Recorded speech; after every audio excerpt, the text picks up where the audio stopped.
Okay, I need you to stay with me on this one because what I'm about to walk you through is not ordinary. It is not politics as usual, and it is absolutely not something we can afford to ignore from. For the first time during Donald Trump's presidency, he is facing real substantive resistance from inside his own party. Not performative concern, not anonymous sources whispering to reporters. Republican senators are voting. They are invoking constitutional authority. They are telling a president who has spent his entire public life refusing to accept the word no that no in fact is exactly what he's going to hear. And here's the thing. This isn't happening because Republicans suddenly discovered their principles were gathering dust in a storage closet somewhere. This is happening because they're afraid. They should be afraid. We should all be afraid. What we're watching unfold right now is three separate constitutional crises colliding at the same time. War powers, emergency authorities, and the systematic breakdown of oversight mechanisms that are supposed to keep our government accountable. Any one of these would be serious. Together, they represent an existential test of whether American power answers to law or to one man's impulses. Stay with me. Here's what just happened. Republican senators joined with Democrats to advance a war powers resolution, a formal constitutional mechanism designed specifically to prevent presidents from dragging this country into military conflicts without congressional authorization. The vote was decisive. This was not symbolic posturing. This was Congress attempting to establish an actual enforceable limit on presidential war-making authority. And Donald Trump's response, immediate, volcanic. Profane sources describe furious phone calls, explicit language, direct threats to destroy political careers. Senator Susan Collins reportedly received one of these calls. The message, stripped of its profanity, was simple: loyalty, or else fall in line or become an enemy. But here's what's different this time.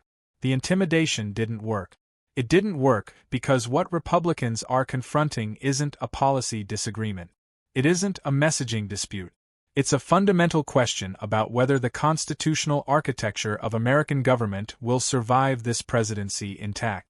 Let me explain why this moment feels so dangerous.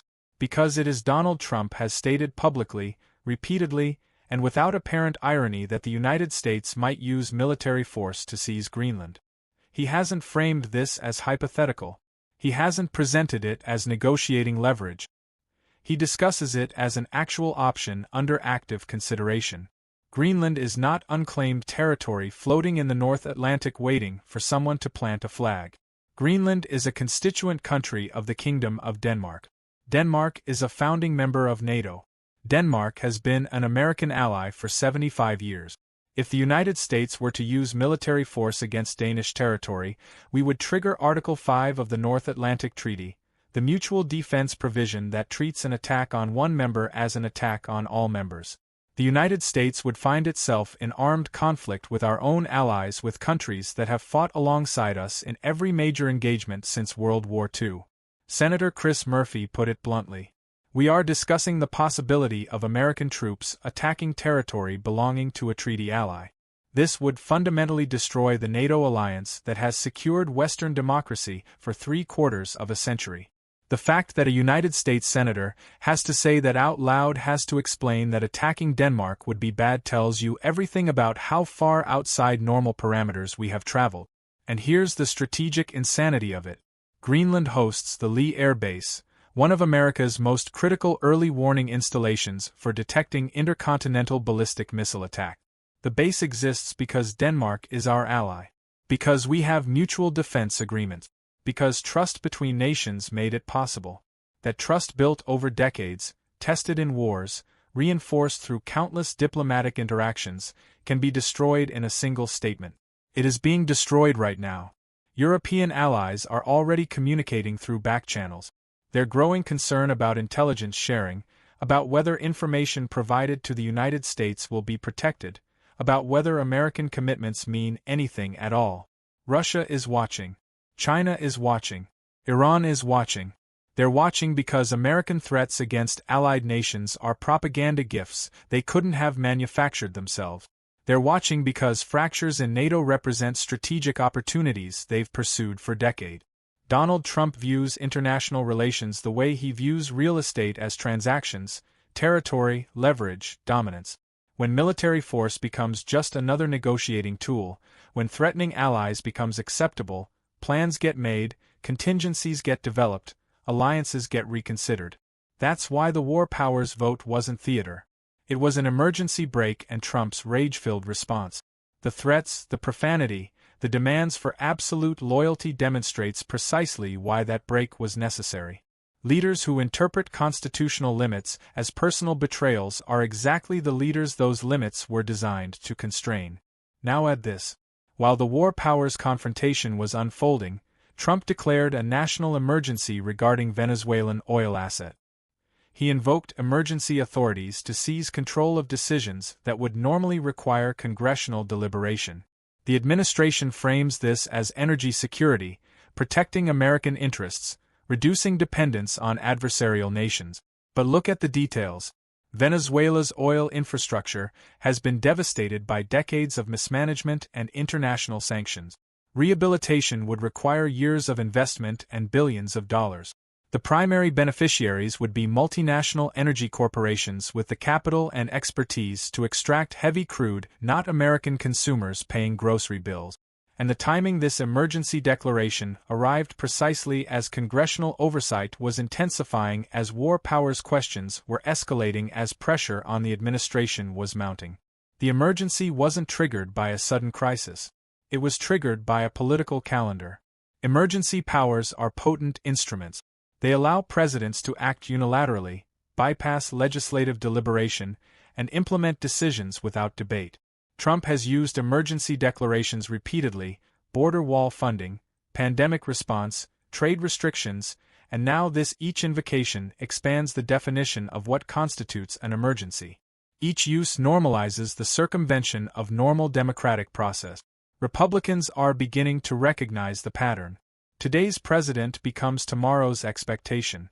And when power changes hands, the next president inherits these expanded authorities. There's another thread running through all of this. Trump campaigned explicitly on transparency, particularly regarding classified documents, historical records, information the public deserves to access. He promised rapid disclosure. He made it a centerpiece of his appeal. Months into his presidency, those promises remain unfulfilled. Deadlines have passed. Reviews have stalled. Lawmakers are demanding explanations. Senator Sheldon Whitehouse has identified specific failures: Inspector General requirements not met, statutory deadlines missed, oversight mechanisms that appear to be systematically circumvented. He's not alleging conspiracy. He's documenting that established processes are breaking down. And when processes fail, accountability evaporates. Here's how these threads connect. Every time oversight pressure intensifies, external crises multiply, war rhetoric escalates, emergency declarations proliferate, the information environment becomes saturated with drama and the fundamental questions about transparency, about accountability, about whether this administration is following the law. Those questions get buried beneath the avalanche. This isn't hidden. It's a strategy deployed throughout Trump's public life. Flood the zone. Exhaust the opposition. Control the narrative. Outlast anyone attempting to hold you accountable. But Congress isn't an audience that can simply change the channel. Congress is a co-equal branch of government with constitutional authority to demand answers, control appropriations, and maintain institutional memory. Some Republicans are remembering they possess that authority, not just to follow Trump, to check him when necessary. That realization is driving this resistance, not ideological disagreement, not political calculation, recognition. If they don't defend these limits now, the limits may cease to exist. So who actually bears the cost when executive power concentrates and institutional constraints erode? This isn't abstract constitutional theory. These are tangible consequences affecting actual people.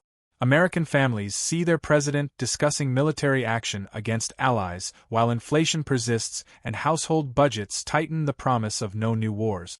The commitment that attracted many voters collides with rhetoric that sounds like conflict preparation. People don't separate foreign policy from domestic economic.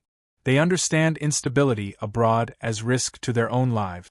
If markets react to NATO fractures or energy disruptions, retirement savings lose value. If emergency powers repeatedly bypass Congress, ordinary citizens lose their voice in consequential decisions. Consider a household in Pennsylvania. They supported Trump, anticipating economic improvement and restraint overseas. Now they read about possible strikes on Greenland and Venezuelan emergencies, while grocery prices stay high and wage growth stalls. That cognitive dissonance is genuine. It produces disillusionment even among supporters. Small businesses depend on predictability, stable trade relationships, reliable supply chains, consistent regulatory environments.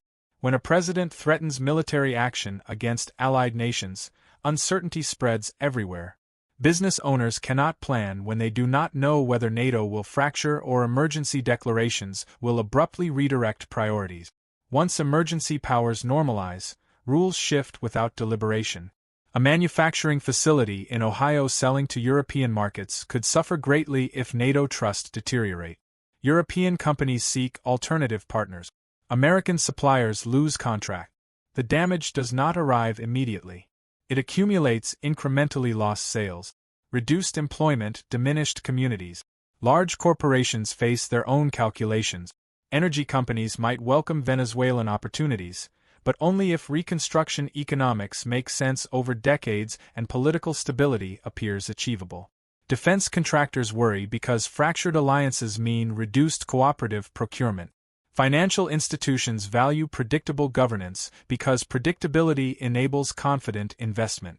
Equity markets already show volatility, responding to Trump's statements. When military rhetoric intensifies, price swings magnify. When emergency declarations bypass established procedures, institutional investors apply risk premiums. Those costs ripple through the economy as higher borrowing rates, reduced investment, slower growth. Allied nations are reassessing core assumptions. European leaders are holding quiet conversations about NATO's meaning if the United States threatens member states. Canada watches Greenland rhetoric and reconsiders Arctic cooperation framework. Asian allies question whether Atlantic alliance deterioration signals unreliable American commitments globally. Adversaries are paying attention. Russia has already folded Trump's Greenland statements into state propaganda, portraying America as imperialist and spotlighting NATO contradictions. China monitors whether the United States alienates its own allies, calculating opportunities for European influence. Iran observes expanded emergency authority usage and assesses whether Trump might overextend into uncontrollable confrontations. There is an underappreciated consequence in all of this: institutional trust. When Congress must invoke formal mechanisms to restrain presidential war powers, when emergency declarations become routine, when transparency commitments go unmet, people stop believing the system functions. This erosion spans ideological lines. Progressives worry about unchecked executive authority.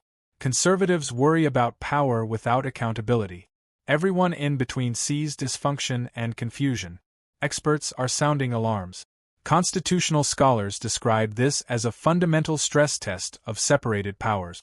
Former national security officials voice concern about cavalier military threat deployment. Economists note unpredictability acts as a hidden tax constraining growth. These warnings are not theoretical anymore.